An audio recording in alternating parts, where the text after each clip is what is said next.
अगर ज़्यादा महिलाएं लीडर बने तो क्या दुनिया में ज़्यादा शांति होगी?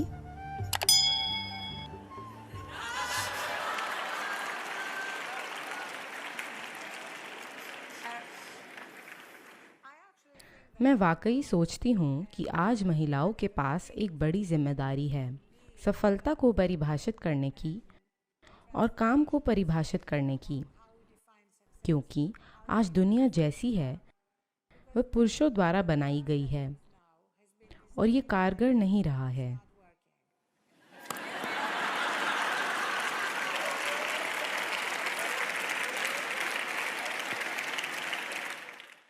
कुछ अच्छे पुरुष भी हैं जो बहुत ज़रूरी हैं।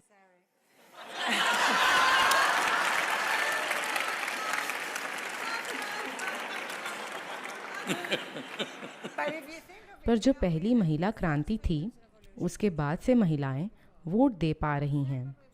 दूसरी महिला क्रांति, जिसका नेतृत्व अमेरिका में बेटी फाइडन और ग्लोरिया स्टेनम ने किया था, उसके बाद हर नौकरी और हर क्षेत्र में महिलाएं शिखर तक पहुंच पाईं। और मुझे लगता है कि तीसरी क्रांति सफलता और काम को दोबारा परिभाषित करेगी। तो मैं आपकी तरह सबसे ऊपर रहना चाहती हूँ के बजाय कहें कि क्या ये वाकई बिजनेस या दुनिया को चलाने का सबसे अच्छा तरीका है? और महिलाएं कह रही हैं नहीं। कई महिलाएं कह रही हैं कि वाकई आज के कॉर्पोरेट ढांचे और राजनीतिक दुनिया को बदलना ज़रूरी है। जिन ढांचों में हम होड़ कर रहे हैं, हम पुरुषों के नियमों के हिसाब से होड़ नहीं करना चाहते। और जब ये बदलाव होंगे, और ये हो भी रहे हैं, तब पुरुष वाकई आभार मानेंगे।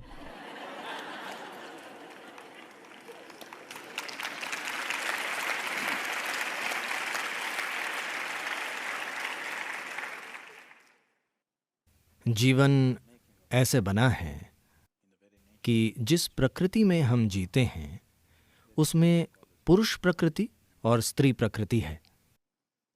दुर्भाग्य से हमने ऐसी दुनिया बनाई है जहां सफलता और खुशहाली मर्दानगी से गहराई से जुड़ी है। यानी आपको समझना चाहिए कि मैं पुरुष और महिला की नहीं, बल्कि पुरुष प्रकृति और स्त्री प्रकृति की बात कर रहा हूं। एक पुरुष जब चाहे और जितना चाहे उतने स्त्री प्रकृति के विचार और स्त्री प्रकृति की भावनाएं रख सकता है।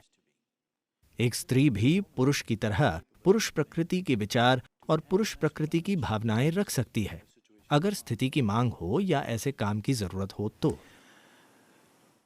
अभी हमने ऐसी शिक्षा प्रणालियां बनाई हैं जो बिल्कुल मर्दाना हैं, जिनसे महिलाएं भी तैयार हो रही हैं, चाहे आपको पसंद हो या ना हो। दुर्भाग्य से सफलता का विचार मर्दानगी से जुड़ चुका है। सफलता चाहने वाले लोग, यहां तक कि महिलाएं भी ऐसे होती जा रही हैं, जो मानवता के लिए एक बड़ा नुकसान है। If you take away the feminine from the world, everything that's gentle, everything that's beautiful, everything that's aesthetic, everything that is the subtler aspect of life will disappear and अगर संसार से स्त्री प्रकृति हट जाए तो हर कोमल चीज, हर सुंदर चीज, वो सब कुछ जिसमें सुंदरता है, जीवन की सभी बारीकियां गायब हो जाएंगी और सिर्फ जीवन को चलाने या जिंदा रहने से जुड़े पहलू मौजूद रहेंगे। फिलहाल ये एक गंभीर चिंता है। देखिए, 25 साल पहले एक सामान्य बातचीत में कोई अर्थव्यवस्था को चर्चा करने लायक नहीं समझता था, है ना? हम मौसम और शहर की मसालेदार चीजों की बात करते थे, न कि अर्थव्यवस्था की बातें। आज हर बातचीत में अर्थव्यवस्था की बात हो रही है। अर्थव्यवस्था यानी जीवन चलाने के तरीके। ये पूरी तरह पुरुष प्रकृति का स्वभाव है। मैं ये नहीं कह रहा कि महिलाएं जीवन नहीं चला सकती। मेरा मतलब पुरुष और स्त्री से नहीं, बल्कि पुरुष प्रकृति और स्त्री प्रकृति से है। अगर समाज इतना ज्यादा मर्दाना बन जाएगा तो स्त्री प्रकृति मिट जाएगी। समाज की कोमल और सुंदर चीजें महिलाओं में भी गायब हो जाएंगी, क्योंकि जब ये तय हो जाता है कि सफलता का सिर्फ यही तरीका है, तो महिलाएं भी उस हिसाब से खुद को ढाल लेंगी, जो मुझे लगता है कि हो रहा है। और कई महिलाओं की पुरुष प्रकृति पुरुष की तुलना में ज्यादा मजबूत और क्रूर हो रही है। ऐसा हो रहा है, इससे दुख होता है। क्या मैं अपने जीवन से कुछ साझा कर सकता हूं? जब हम बड़े हो रहे थे, मेरे पिता डॉक्टर थे। वे चीजें लाते थे। मेरी माँ ने कभी 1 रुपया नहीं कमाया, पर ऐसा कभी नहीं था कि क्योंकि वे नहीं कमाती तो वो कुछ कम है। नहीं, वे सबसे मूल्यवान व्यक्ति थीं। मेरा बचपन ऐसा था, मैं पूरे सम्मान के साथ कह रहा हूं कि मेरा जीवन ऐसे विकसित हुआ था कि मैं बहुत आसानी से अपने पिता के बिना जी सकता था, पर मैं अपनी माँ के बिना अपने जीवन की कल्पना नहीं कर सकता। उन्होंने कभी कुछ नहीं कमाया, पर वो जरूरी नहीं है। पैसा कहाँ से आता था उससे कोई फर्क नहीं पड़ता था, पर घर कैसे चलाया जाता था वही सब कुछ था। मैं आपको सरल बातें बताता हूं। वे घर में सिलाई, कढ़ाई, खाना पकाना सब कुछ करती थीं, क्योंकि वे नहीं चाहती थीं कि कोई और उनके पति और बच्चों के लिए वो काम करें। वे सब कुछ करना चाहती थीं। अगर हम कहीं यात्रा करते थे और हमें सोना होता था और उन्हें तकिए का सफेद गिलाफ दिखता, यात्रा के समय सिर्फ सफेद गिलाफ होते हैं, वे कहती थीं, बच्चे सफेद तकिए पर कैसे सोएंगे? और वे वहीं सुई और धागा निकालकर वहीं 5 मिनट में एक छोटा तोता या फूल सिल देती थी। उस छोटे हरे तोते को देखते देखते मैं सो जाता। ये तोता आज मेरी चेतना में इतना गहराई में बसा हुआ है क्योंकि मेरी देखभाल इतने प्रेम से हुई कि वो छोटा हरा तोता मुझ में बहुत गहरा उतर गया, और कई मायनों में जो मैं आज हूं वो उस छोटे हरे तोते से प्रकट हुआ है जो उन्होंने उस तकिए पर सिला था।